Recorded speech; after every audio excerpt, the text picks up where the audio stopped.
Obviously, first game is nothing's going to be perfect for you, but as you go back and watch it, pleased with what you saw, considering it was the first game?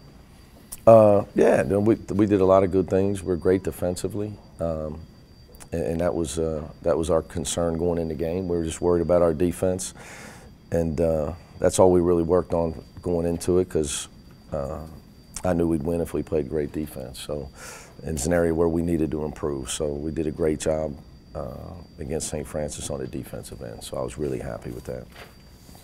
Morehead State obviously only losing by 1 at Thomas and Mack. Pretty formidable challenge coming in here on Wednesday. Well, I just think Sean does a great job. You know, he's a tremendous coach. He's a great competitor, and his team competes the way he wants them to. They play really hard, really hard. And that's anytime you see a team like that, that goes back to who their coach is and what he stands for, his personality, what he's all about. And they're going to be a tough out in the OVC this year. I think they're picked with Murray State, I think, in Belmont to win that league, and they got a veteran team. So their starting 5, they got two or three fifth-year guys, and then the other 2 4-year players. So they're the opposite of us, obviously, with our lack of experience up and down the guys we play. So I'm concerned with their guard play as well. But the thing that stands out about Morehead State is how hard they play, and Sean does a great job. You made a reference to Quadre Moore briefly at the end of the game the other day. Does he always look to shoot that much? I'm not sure what I said. I don't remember.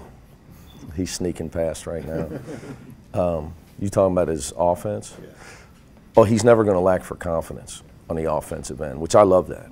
Yeah. You know, I think you got to have some guys that put in the work. As you see, he's going to be the first guy in the gym to shoot the basketball. So I'm trying to get him to embrace rebounding and defense the way he embraces offense. But you got to have that. So that's why we recruited him. He can put the ball in the basket, and he's one of our best passers as well. He's a great passer. Unusual to see a freshman in his first game cast the ball up that much, like without even thinking about it. Yeah, I don't want him to think about it. You know, he or Gary.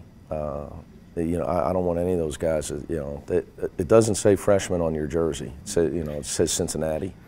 So, you know, I love the fact that he's not afraid. You know, we got to have some guys that aren't going to be scared of the moment, and you know, step up and put the ball in the basket. What have you seen from Farad Cobb so He's far? a playmaker. He made 2 great passes in the second half the other night. I got to get him when he's in there. I got to get him in more situations where he's got the ball in his hands where he can be a playmaker for us. He's got great speed. He's an excellent passer. And he can score. He's got great floaters. Shoots a high percentage going at the rim. So I got to do a better job of getting him and Troy in playmaking positions. What about his perimeter shooting? Isn't that one of the reasons you got him? Well, he can make open shots. There's no question about that. He just took 2 bad shots. He took 2 really hard shots. He missed them both. He shouldn't have taken either shot. What about Troy taking that next step leadership-wise? Do you see that given the leadership that you need to replace? I think we got to get that from a lot of people. You know, I don't think you can put that on one guy. You know, I think that Troy's been much more consistent with his effort this year. You know, he's got to remember he's still 18 years old, but he's playing much harder than he played last year on a consistent effort. Just trying to play hard on every play. He's still got a ways to go to get I want him to be more aggressive offensively. But you know, he didn't miss he was 2 for 2 and 4 for 4 the other night. But I need him to look for his offense a little bit more when he's off the ball and the ball's coming to him. So because he and Farad are our best playmakers. So I got to get him thinking about making plays where he's breaking down the defense, either getting fouled or making an assist. I got to get him doing that on a more consistent basis because he's got it in him. It's been a long time since you've been in the OVC now, but do you still have fond memories from there? When you play a team from the OVC, do you think back on those days at all? Well, my time at Murray State was tremendous. You know, there can't be a better job for a first-year coach than Murray State because the support you get at that job is, I would liken it to Kentucky at the mid-major level. I mean, that's how much that you support you get at that level. So so obviously we used to play Morehead. Kyle Macy was the coach when I was there. So I think that I don't miss the bus rides. But I still got a lot of friends in Murray, Kentucky. It was a great time for me, and it's probably one of the few smart moves I made in my life was taking the Murray State job when I had the opportunity. Is the OVC underrated, you think? I think what you saw, what you see now in the OVC, from what I know, because I still keep my eye on it because I'm always rooting for Murray State, and Steve's a great guy. Steve Prohm's the coach there. But when they brought in Belmont, it took the league to another level because they got great commitment to basketball there. And as long as Rick Bird's there, they're going to be they're going to be one of the hardest two mid-majors to play in the country. They can beat anybody.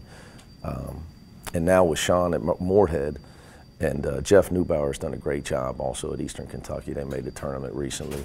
I think right now you got 4 really good mid-major programs in that league. You talk about their experience, and they have a bunch of transfers, guys that have, I guess, played a good bit. Oh, they expect to win. Yeah. If you watch the film against UNLV, they're up 11 in the second half. At UNLV, where they have a tremendous home court advantage at UNLV. Which our players know. We've played there. That they pack the house at the Thomas and Mack Center no matter who they play, and Morehead expects to win. If you read Sean's comments about his season, their expectations, which we told our team, are to win the OVC and go to the Sweet 16. So that tells you what he thinks about his team, and I love that. He's a friend of mine. He's a tremendous competitor. I'm glad I don't have to play him one-on-one.